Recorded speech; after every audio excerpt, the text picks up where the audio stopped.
Bueno, buenas tardes. Yo voy a estar mirando cada tanto el PowerPoint.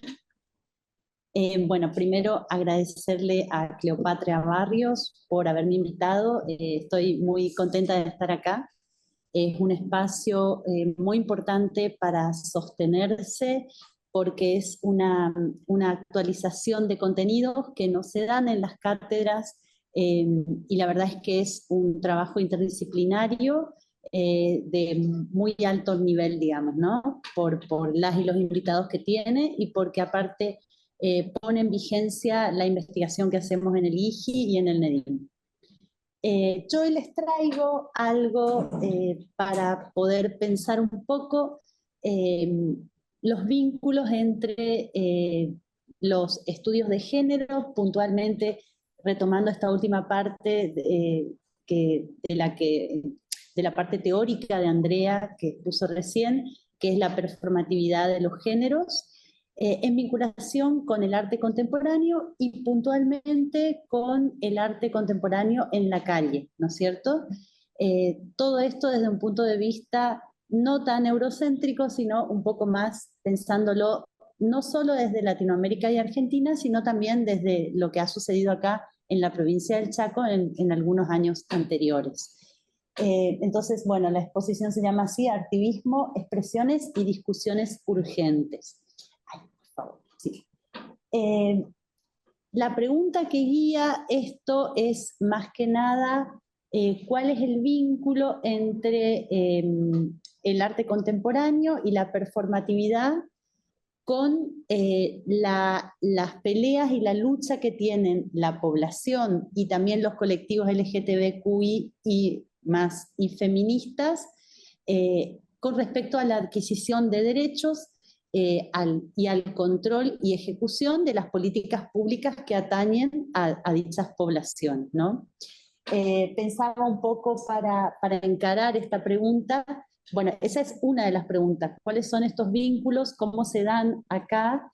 Y la otra pregunta es una pregunta tal vez un poquito más teórica, que tiene que ver con por qué estas comunidades utilizan tan creativamente el arte y las expresiones artísticas y por qué son como un punto de referencia, digamos, para esta creatividad. ¿Por qué el lenguaje y los soportes artísticos sirven y son tan efectivos para estas luchas? ¿Cómo son utilizados? ¿Sobre qué temas? Etcétera, ¿no? ¿Y por qué Sudamérica es una referencia mundial sobre esto? Lo primero que pensaba es que lo que está vigente es una discusión sobre la función contemporánea del arte. Entonces, pensaba que hay una ruptura de lo que significa la genialidad artística, ¿no? Y cómo debe ser creado el arte.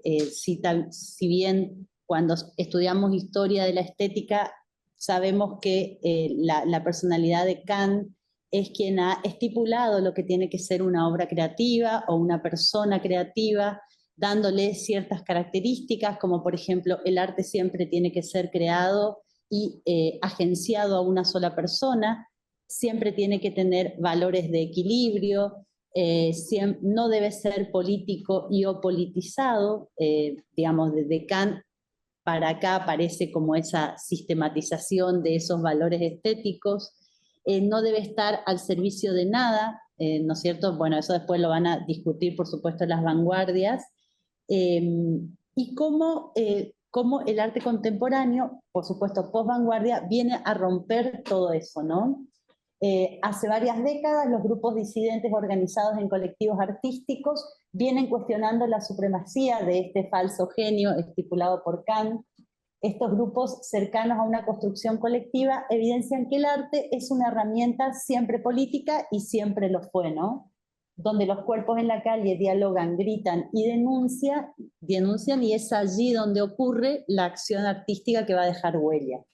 La propuesta entonces es rastrear estos inicios de la performance política y las actualizaciones de estas construcciones en Latinoamérica y Argentina, y en especial la provincia del Chaco, vinculadas a marchas inicialmente de derechos humanos, pero también a las fechas recurrentes que tiene el feminismo y los colectivos LGTB, que son el 8 de marzo, el 3 de junio, el 25 de noviembre, y algunas fechas coyunturales, como fue en el mes de octubre del año 2017, el Encuentro Nacional de Mujeres. Entonces la propuesta es pensar algunas claves de cómo se da eso y ver algunas imágenes también. Bueno, decía hoy Andrea cuando exponía la parte teórica, ¿sigue sirviendo este concepto? ¿Por qué sigue sirviendo o no este concepto de género y géneros, ¿no? Bueno, en realidad para nuestra conversación y reflexión de hoy es básico pensar que sí, que va a seguir sirviendo sobre todo en cuanto a la representatividad que adquieren estas poblaciones al momento de conseguir, digamos, derechos políticos, ¿no? Derechos civiles, al momento de propiciar nuevas políticas públicas que regulen los modos de vida democráticos y al momento de consolidar y auditar estas políticas públicas. Entonces, si bien la discusión de la representatividad de la categoría de género es una discusión todavía teórica, en el momento de la pelea por esta adquisición de derechos no es nada teórica, ¿no? Y en el terreno todavía sigue en disputa, al menos en Latinoamérica, por ejemplo, cuando vemos la fuerza policial que censura algunas manifestaciones de dos mujeres besándose o de dos varones yendo de la mano en algunos lugares del país, y esto sigue sucediendo. Entonces, sí, sigue sirviendo el concepto, ¿no es cierto? Sigue sirviendo para nosotros. Bien. Al pasar, pensamos que estos colectivos utilizan el arte como siempre político, ¿no? Pero no nos detuvimos en pensar en qué consiste este concepto de político y a qué nos referimos. Siempre vamos a estar pensando y tomando lo político como algo que está vinculado a la distribución del poder. ¿En qué sentido? Si bien político viene de la distribución y la toma de decisiones en la polis griega, la discusión sobre cómo gobernar a la masa, político va a ser para nosotros la disputa por la igualdad en la distribución del poder. En ese sentido, el feminismo tiene una base que a partir más o menos de la segunda ola empieza a discutir cómo la configuración individual subjetiva de una persona, en tanto el género que se le atribuye, es también una configuración política, ¿no? Entonces, decimos lo personal es político cuando pensamos que toda nuestra subjetividad y la identidad autopercibida puede estar configurada por condiciones externas, ¿no? Que imitamos, que performamos, a decir Butler, o que citamos, por ejemplo. Entonces, personal y político se van a mezclar y lo vamos a ver en las manifestaciones artísticas cuando hay mucha representación de lo íntimo, de lo privado y también de los cuerpos que se presentan en el espacio público. En ese sentido, bueno, la subjetividad está moldeada políticamente, es uno de nuestros aprendizajes, y tal vez la ruptura más fuerte que todavía seguimos asimilando es que nuestros vínculos afectivos también están moldeados políticamente y de afuera hacia adentro, y que muchas veces en esos vínculos íntimos aparecen igual jerarquías, ¿no es cierto? Esto lo saben bien las personas que trabajan con violencia de género. Muy bien, seguimos un poquito más. Si tuviéramos que deslindar algunas preguntas que son un poco teóricas, un poco disciplinares, pero que son los motivos de las peleas de estos colectivos artísticos / políticos, nos preguntaríamos, por ejemplo, cuál es el grado de acceso de estas subalternidades y disidencias sexogenérico-identitarias a los espacios de creación artística, por un lado, y a la efectiva distribución de recursos, ¿no? Como a la circulación de sus obras. ¿Cuál es la presencia real tanto de mujeres, identidades femeninas en los espacios institucionales? ¿Cuál es el grado de participación de estas poblaciones en la toma de decisiones sobre políticas culturales? ¿Cuáles son las políticas públicas implementadas? ¿Cuáles faltan en nuestro país hay algunas muy recientes, ¿no es cierto?, en especial vinculadas a festivales nacionales, culturales, con qué instrumentos se auditan y corrigen, y puntualmente, bueno, si son espacios seguros las prácticas artísticas para la población LGTBQI y también para las mujeres y o subjetividades femeninas, si son lugares libres de acoso, de violencia. Para el activismo, puntualmente, nuestra pregunta va a ser ¿cómo han utilizado los grupos militantes el lenguaje artístico en tanto expresiones alternativas y creativas para hacer visibles sus necesidades y su necesidad de adquisición de derechos?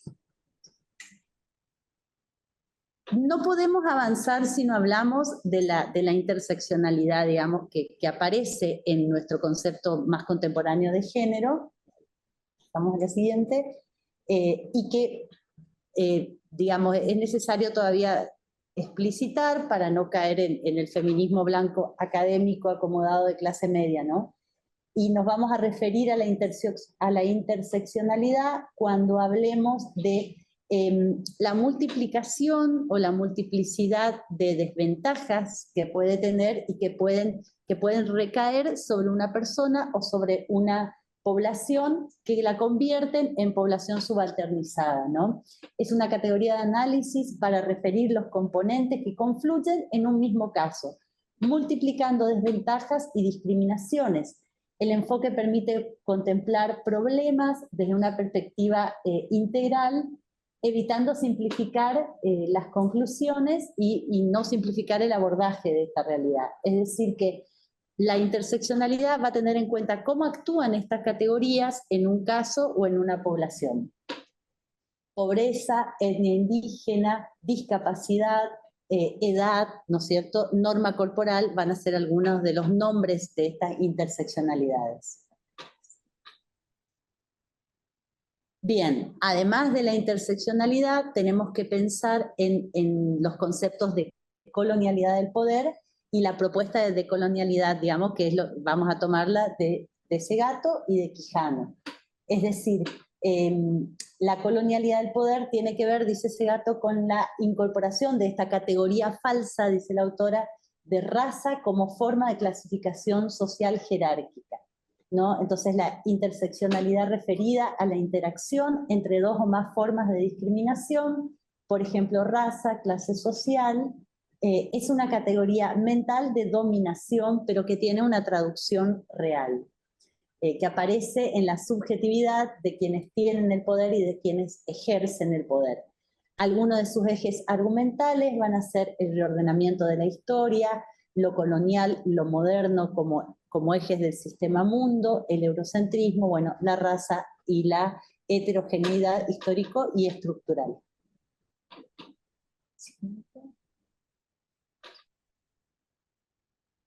Bien. ¿Qué imágenes aparecen en el arte latinoamericano? ¿Cuál es el objeto de estudio? ¿Cómo definir una estructura mínima de comprensión de esta vastedad de manifestaciones? Y sobre todo, también tenemos que pensar en discutir esta categoría homogeneizante que es la de arte latinoamericano, ¿no? Cómo unir las especificidades, por ejemplo, de las repúblicas caribeñas, de los países andinos, del Amazonas, de la Pampa, de la Patagonia, del NEA, del NOA, cómo constituir eso en una unidad geográfica o en una unidad conceptual teórica. Lo mío va a ser un poquito más rapidito, porque quiero llegar un poco más a las imágenes.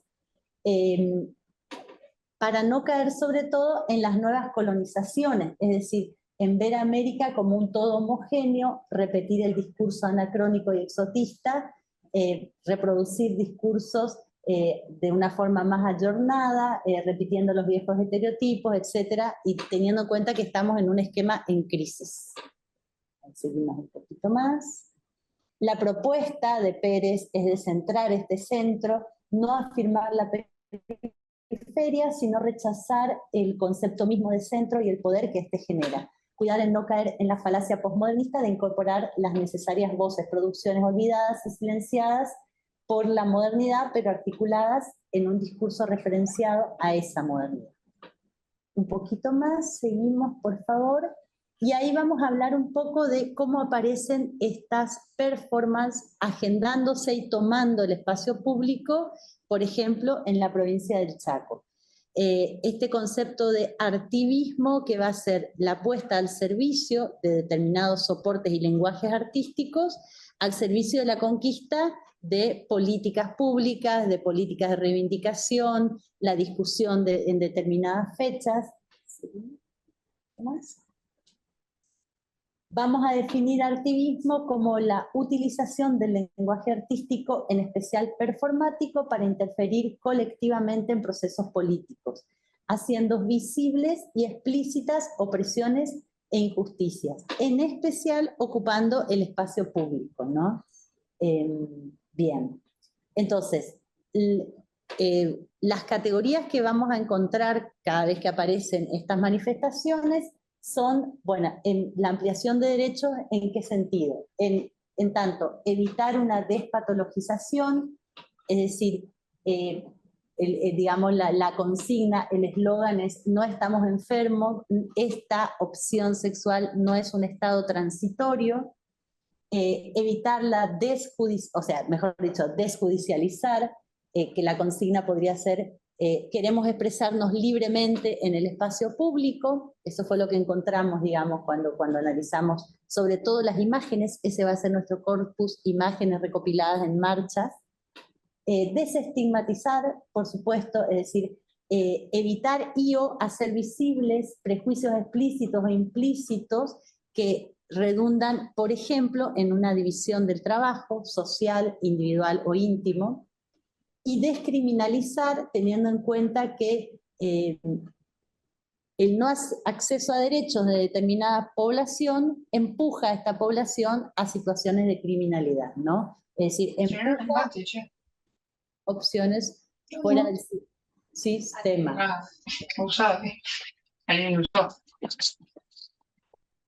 Sigo nomás si no es. Sí.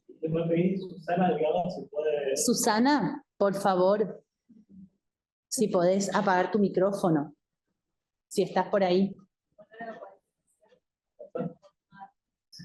Está apagado. Ah, listo. Gracias, Ana. Está bueno.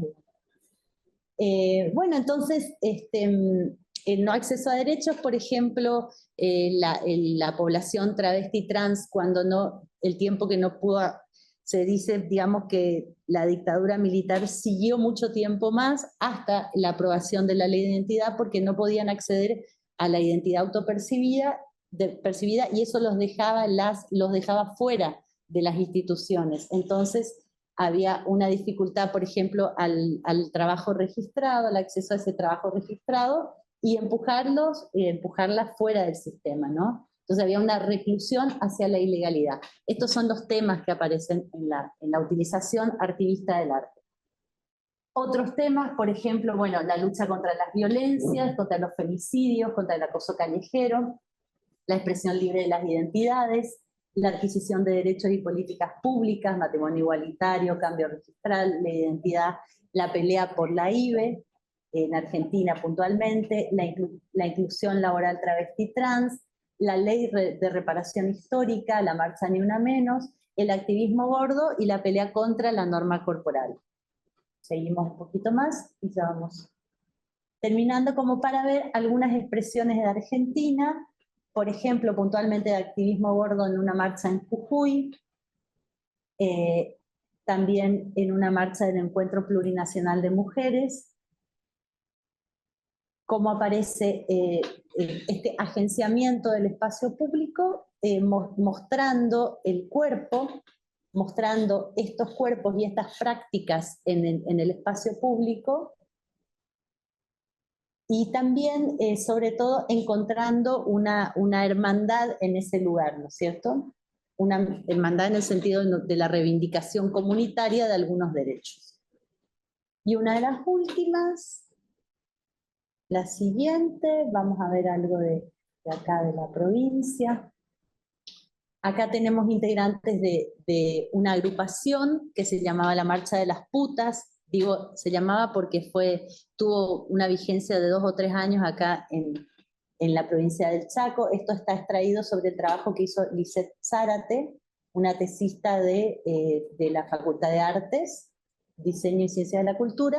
La Marcha de las Putas es como un sello canadiense que se retoma acá en un colectivo de militancia, que empieza como un colectivo de amigas y amigos, y empiezan a hacer pequeñas acciones en las fechas. Estas son del 3 de junio, pequeñas performances colectivas, donde aparece una retomada de las militancias de derechos humanos, que es el siluetazo, ¿no es cierto? Y estas se hacen en Ni Una Menos. Velas, muñecos embolsados haciendo referencia a la violencia de género, cartelería, cuerpos desnudos, cuerpos pintados. Una más. Y aparece, bueno, ahí están imágenes del Encuentro Nacional de Mujeres, de las marchas, una performance de Sofía Victoria Díaz. Entonces, una acción simple como darse un beso puede transformarse en una performance, en una marcha, porque el contexto era prohibicionista en ese momento, lo sigue siendo en algunos lugares del país. Y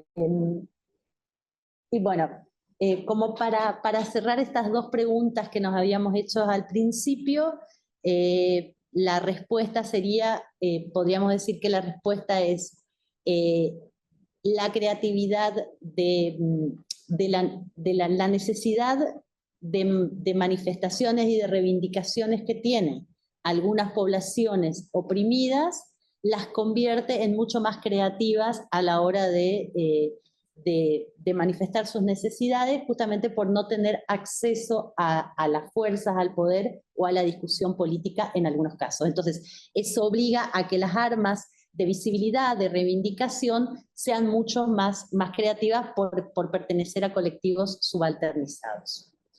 Así que bueno, una cosita como para pensarlo nada más, una cosa chiquitita. Bueno, gracias.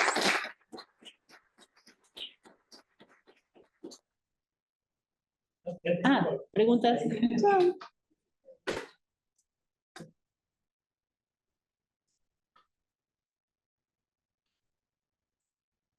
Contaste, yo creo que tú al principio te contaste en el marco de qué se da este trabajo. Sí, este trabajo se da en el marco de preparar un tema para la materia estética, digamos, donde vinculamos lo político que es el arte ahora y la utilización, digamos, de la performance y el activismo para las manifestaciones artísticas públicas contemporáneas, en vinculación con las reivindicaciones de género y géneros, digamos. Sí. Siempre pensamos y conversamos eso en la cátedra y llegamos a la conclusión de que las armas de los oprimidos siempre son más creativas, digamos, porque no hay una capitalización de la fuerza. Entonces, sí hay que ser creativas y creativos, digamos, más inteligentes para la visibilización de las propuestas. Entonces, ahí aparece ese vínculo, digamos, entre los lenguajes artísticos más nuevos. Y está muy claro en toda Latinoamérica, ¿no? Pasó en Chile, pasa en Brasil, pasa en Argentina. Cuando leí una foto ahí, que era la silueta, o sea, toma el siluetazo del 83-84. Exactamente, sí. Informática política, ahora... Exacto, sí. El siluetazo es una manifestación que aparece con las primeras marchas de los grupos de derechos humanos para hacer referencia a la figura de las y los desaparecidos en la última dictadura eclesiástico-cívico-militar. Entonces, lo que aparece es esa marcación, para describirlo, digamos, algo que es visible, esa marcación en el suelo que hace la policía cuando encuentra un cuerpo. Entonces, lo que hacían los organismos de derechos humanos era marcar eso, llenar el espacio público de esas marcas, haciendo referencia justamente a los cuerpos que no están, digamos, presentes. Entonces, esa misma práctica aparece en los organismos, la población LGTBQ cuando se manifiesta para hacer referencia a los femicidios, en realidad, ¿no? Entonces, llenar el espacio público, darle visibilidad a cuerpos que no están presentes y cómo se vería esa cantidad de cuerpos en el piso, ¿no? Lo mismo sucede con las bolsas negras, que tiene como esa significación, ¿no? De embolsar un cuerpo muerto, etc. Entonces, y cómo hay una cercanía ideológica en estas peleas, no siempre, no atribuible directamente, pero sí la hay en estas manifestaciones, ¿no? Sí. Estaba pensando como esto que hablaba sobre la visibilidad social y cómo hay ciertos grupos que están legitimados para ser visibles en los espacios de circulación hegemónica de la imagen, son los medios de comunicación, fundamentalmente, por ahí el cine más masivo y demás, y como esto que, a lo que vos estás haciendo referencia acá, se termina convirtiendo muchas veces como expresiones sociales más marginales, pero son los espacios de los cuales se valen estas poblaciones que ya están marginalizadas de por sí, porque están por fuera de estos regímenes legitimados de visibilidad social y que encuentran en el arte la forma de mostrarse, mostrar demandas, a reapropiarse por ahí de cierta forma de expresión, como tú decías, del silbetazo. Y la mala atención de las bolsas negras, porque la verdad que hace un año, 2 años, el Congreso para reapropiar de la bolsa desde un grupo por la derecha, para cuestionar medidas de cuidado en ese momento. Sí, no me acuerdo qué era, pero sí, colgaron como cuerpos embolsados en las rejas del Congreso, digamos. Y la verdad es que fue visto como una cosa bastante horrible porque no tenían el mismo significado. Y eso está interesante, cómo ideológicamente, no cualquiera puede ser creativo ideológicamente, ni siquiera, ¿no?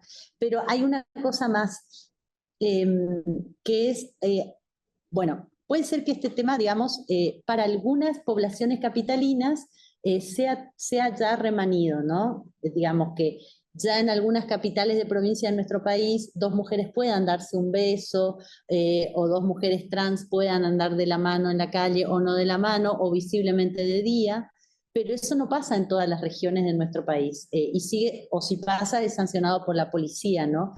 Entonces, no es tan común. A veces vivimos en un nicho de terciopelo que no nos damos cuenta que esto sí está pasando. Y hay otra cosa más con respecto a lo que vos decías, es también redefinir lo que es el arte, ¿no? Alejarse de aquel objetivo único que podía tener una pieza de arte hecha por una persona. Exactamente. Entonces, ahora puede haber, qué sé yo, una catedral pintada con sangre humana, con témpera que semeja a la sangre menstrual, y eso puede verse como una manifestación creativa que apela a una sensibilidad en función de una reivindicación de derechos, ¿no es cierto? Entonces cambia lo que es el arte.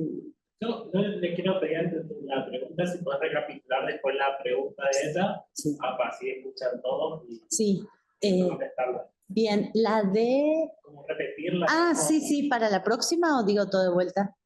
No, para la que está... Para la de Andrea. Sí, retomo la pregunta. Sí. Que retomo la pregunta. Sí. A mí sí, ahí Andrea me quería preguntar. Yo retomo. En la edición no sale la pregunta. Yo entendí lo que me dicen. Bueno, un comentario de por qué estaba participando en este género. Y lo que veíamos en algunas performances callejeras era un sentido de lo político vinculado a la experiencia de participar en la performance. De algunos militantes era ese hecho de participar en la performance lo que generaba una conciencia en relación a la idea de la grupalidad, ¿no? Como que despertaba, era llevar una marcha y transitar esa experiencia de la performance, no tanto en relación a las demandas que venían afuera, ¿no? Una intervención, sino también en el proceso de transformación de las activistas. Exactamente. Participar era casi un ritual de transformación de la performance. No sé si lo veían también. Sí, ahí...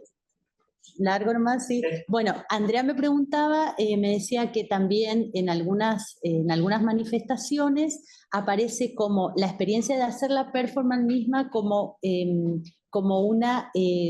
adquirir conciencia sobre algunas cosas.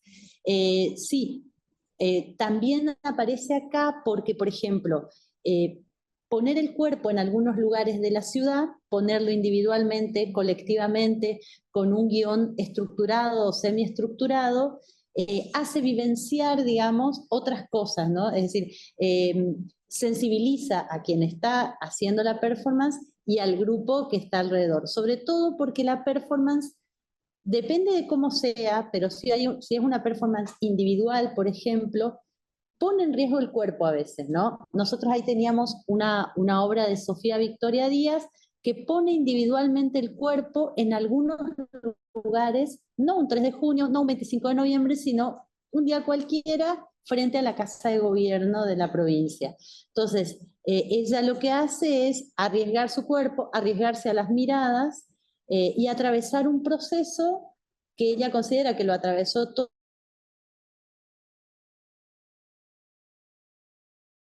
Entonces, en una marcha hay un cuidado colectivo, digamos, hay un agenciamiento donde ese espacio público se convierte en un espacio cuidado porque hay una unicidad ideológica, pero la experiencia de la performance pone tanto el cuerpo como la conciencia, digamos, en juego y sí, hace tener en claro, hace experimentar cosas, ¿no? Hay una transformación del actor, del performance, que la emparenta a veces con el teatro, no, pero... Creo que no hay una pregunta, sino más una reflexión que se me apareció ahora la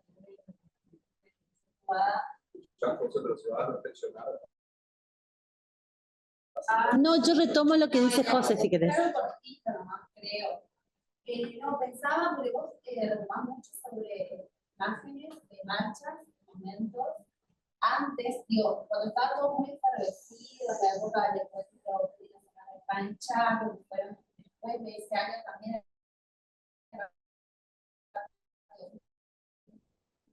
Sí. Yo creo que en manifestación artística, en las marchas, de los colectivos, cómo también se fueron disgregando.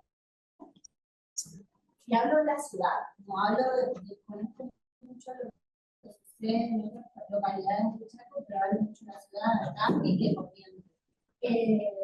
Esa primera instancia después de la pandemia, como muchos de los colectivos fueron encontrando también sus espacios seguros, pero como más cerrados.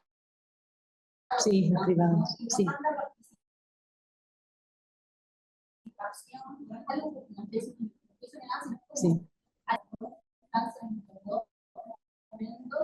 y en los que estos colectivos actúan, pero igual un poco más no público, no tan muy como una marcha, ¿no? Una situación de marcha. Digo, no como para pensar y reflexionar sobre eso, porque me parece que hubieron dos momentos claros, ¿no? Antes de la pandemia y luego con el avance de la derecha y demás. Entonces, por ahí es difícil encontrar más manifestaciones artísticas, performáticas en las marchas, como vieron hace 2 o 3 años acá. Acá, por lo menos, no sé si en Buenos Aires está. Para eso esa es mi percepción cada vez que voy a una marcha. ¿Retomo? Josefina diciendo que no se escucha. Sí, por eso. Por eso cuando son comentarios acérquense, cuando es pregunta es más fácil. Sí, Josefina reflexionaba sobre los cambios que produjo la pandemia y la movilización en la calle, ¿no? Como antes eran ricos, plurales, cuantitativamente, voluminosamente más grandes y ahora son como más reducidos y cuesta más encontrarse. Creo que también la pandemia agudizó las formas de expresión de estos, ¿no? Es decir, aparecieron otras formas de manifestar esto, sobre todo hay tesis y artículos desarrollados sobre proyecciones en la ciudad vacía para determinadas fechas, ¿no? Es decir, el 3 de junio proyectamos la lista de las mujeres muertas el año pasado en una ciudad vacía, ¿no? Y no hay muchas personas reunidas, peleando por esto, recordándolas, etcétera, sino que hay una forma más creativa de manifestar esto y de poner este tema en la agenda. Sí, el cambio fue muy fuerte, los feminismos los sufrimos, a lo difícil que cuesta ahora juntarse. A veces también se dice que cuesta juntarse cuando el aborto se aprobó, digamos, cuando no hay una agenda muy clara, pero creo que en Argentina, digamos, esa salida a la calle, ese recordar que el espacio público es nuestro, está vigente desde el 83, ¿no es cierto? Me parece que va a seguir vigente si lo seguimos defendiendo, por supuesto. Sí.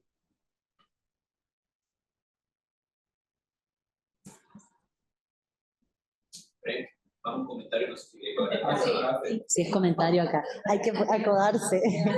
Porque aparte se estresa Guada que tiene que... ¿Cuál es tu...? Sí, sí, no, esto es. Eso. Es un montón.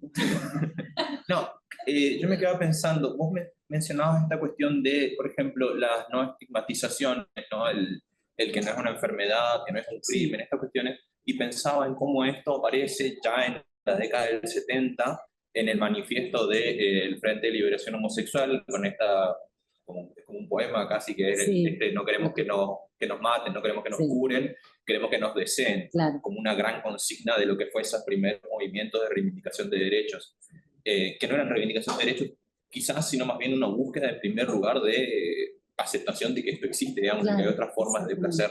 Sí. Pensaba en eso, pensaba en...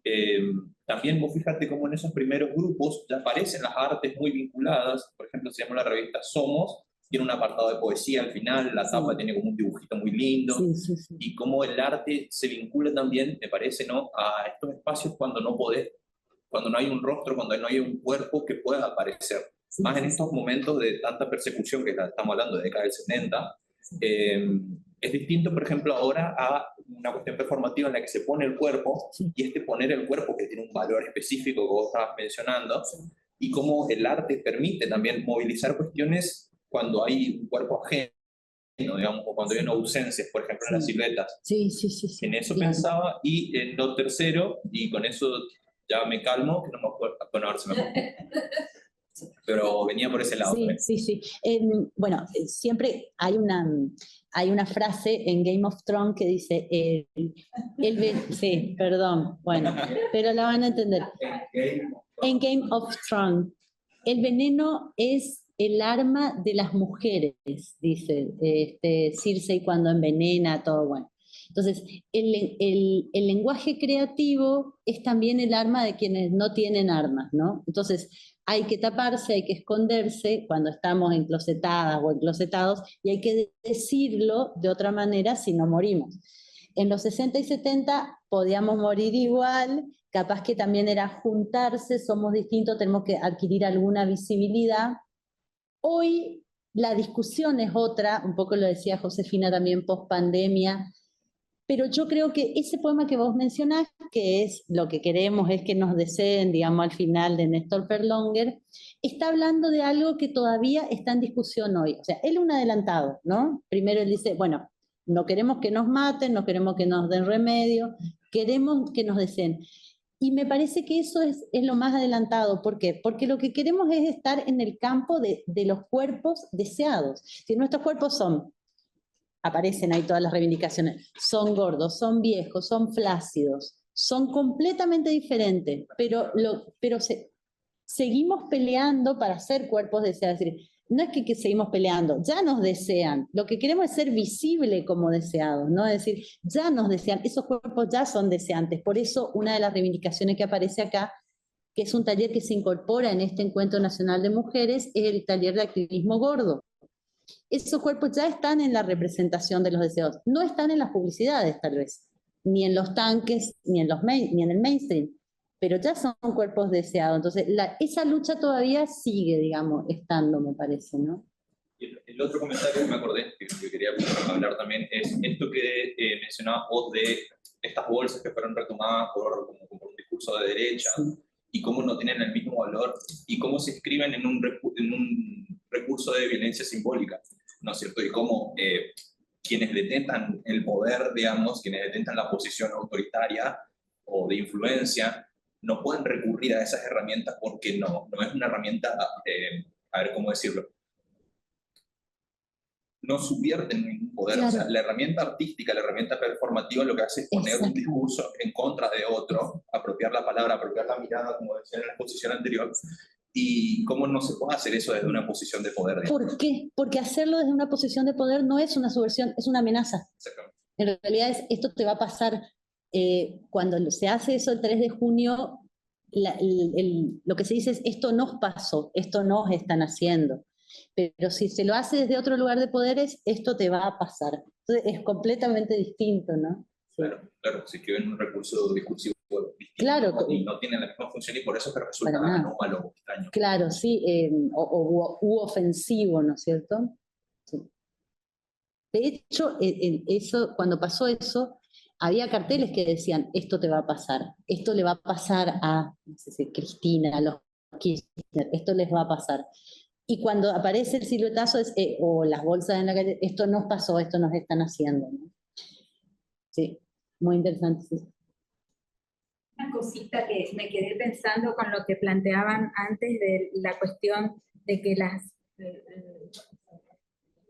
los organismos, tanto de derechos humanos, o cuando hablaste del siluetazo, ahora de los colectivos, toman prácticas que vienen del arte.